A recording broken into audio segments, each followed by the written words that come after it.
Hey, what's up guys, it's Jack here with the Hobby Layer, and today we are on day 4, the final day of the Karlov Manor Commander decks. Today we're going to be unveiling and opening up the Blame game deck, where you get to goad all of your foes and then make everyone suspects that can't block and have menace. So that's the goal of this deck. This is the one I'm most excited about, and we'll talk about that more in a second. But first, let's look at the values from this set. Alright, so here we have it. We have the Blame game. It's $102, so just a little bit above $100 in terms of paper value here. So it's not terrible. It's definitely not the best, but there's a lot of very interesting reprints, like, for example, Fiendish Duo here, which is the first reprint, I believe the only reprint of this card. Not the best card ever, but it's interesting that it's finally getting a reprint. We have Lauren of the Third Path here. We also have things like Comeuppance. This is one of the cards I've been looking forward to the most. You get to prevent all the damage and then deal that much damage to the creatures that try to do that much damage to you. You can also take a big X spell that's doing a ton of damage to you and then take that and reverse it. So it's like a big Uno reverse card. Yeah, could really destroy some opponents. Yeah, so super cool little trap card here. One member of my playgroup likes to play big X spells with Rowan Sign of War. I also like to do that. This will be a great counter for that if I'm able to draw it. So, Trouble in Pairs, I guess, is the most interesting card, possibly the most desirable card in this. The skipping a turn thing, yeah, whatever. But whenever they attack you with 2 or more creatures, draw their second card each turn, or cast their second spell, you draw a card. And there's no, pay a mana to not have that happen. It always happens. So this is definitely something I'm going to be adding to a couple of my decks. I really, really like this, the value that's in this. All right, so that's a quick overview. Let's dive into the opening itself. All right, let's rip this box.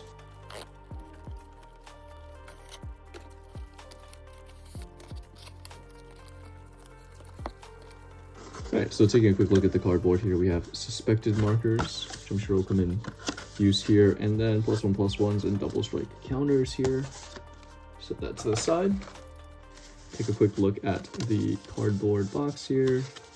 Nice, so there's your Nelly Borka, and inside, again, we have a hidden life wheel. So this comes with pretty much all of these Precons at this point. Alright, so let's take a quick look at the insert here, and there is Nelly Borka in all of her glory, and a little bit about her, and then a little bit about the deck as well, what the goal of it is. Here's the commander rules in case you are new to the game, and then we also have the decoder ring. So this is the final of the 4 decoder rings. So by this point, you should know what the message says if you've been playing around the decoding from these 4 decks. So that's the final one that you should need. Cool. All right, on to the next thing. And let's see what else we have in this pack. And we do have a collector booster sample pack. So let's open that up real quick. All right, moment of truth. Let's see what we can get here. It's another rare, but this one is a showcase rare. Analyze the Pollen. Search your library for a basic land card, and then you can search for a creature or land if you... Ooh, and then a Fanatical Strength. So this is our 3rd foil showcase that's different, which is very cool. All right, we'll set these to the side, and then take a look here at Nelly Borka, the Impulsive Accuser.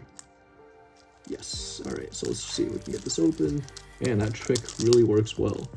You just swipe the back and it just opens. And then, oh, this is the best I've done without scissors. Simply amazing. All right, so let's take a look at our first card here.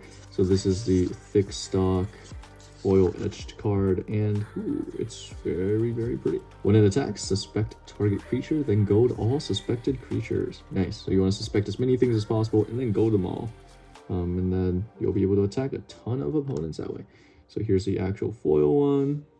Ooh, and we have a feather. Whenever you cast a non-creature spell that targets only feather, you may choose any number of other creatures and pay 2 for each. Ooh, nice. So you can get some pretty interesting auras on all of your creatures if you have the mana for it. Interesting. Not really sure how that fits the gold mechanic, but interesting nonetheless. Yep, and there is trouble in pairs. Yeah, so this is probably going to be the only deck that I'm going to keep. I'm going to upgrade it pretty heavily, I think. I've seen the deck list, and I want to make this much more gold heavy, adding in a lot of the previous cards that have to do with gold. Ooh, there's the comeuppance.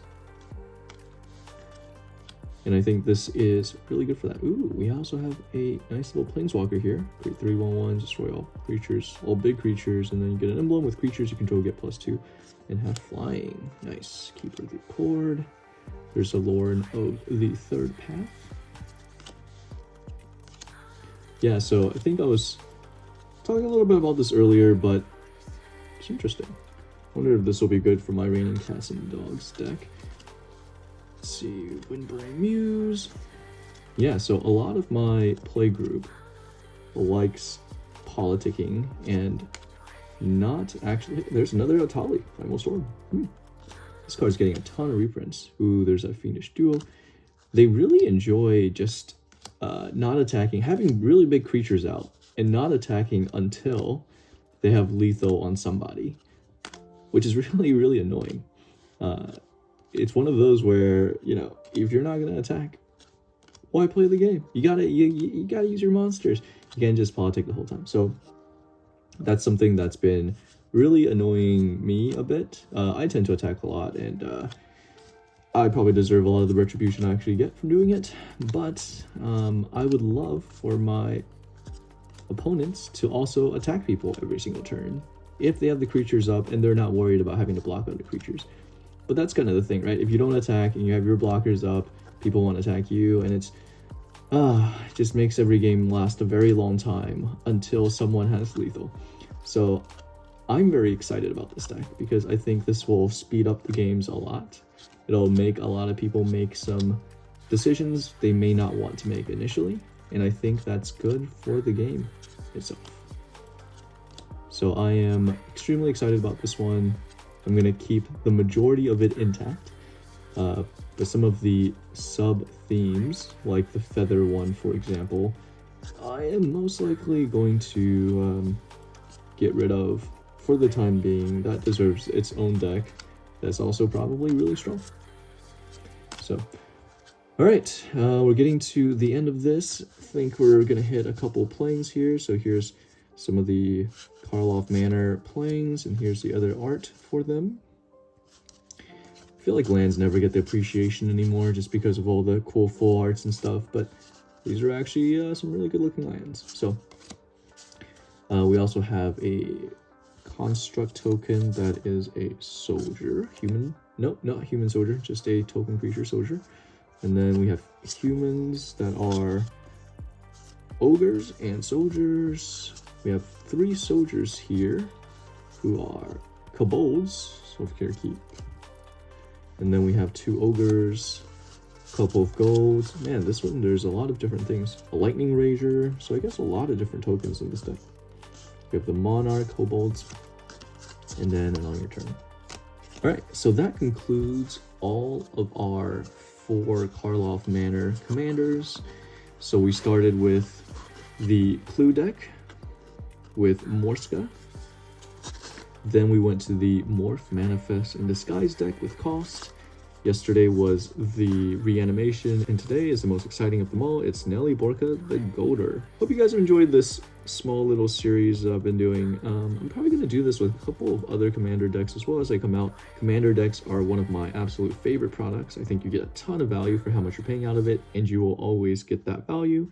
You don't have to worry about opening a dud pack. So that's it for today. Hope you guys enjoy it. Hope you guys can get your hands on some of these and play around with them. They're so different and they're all a lot of fun. So hope you guys enjoy this video. Like, subscribe, and all that good stuff. And we'll see you guys in the next video.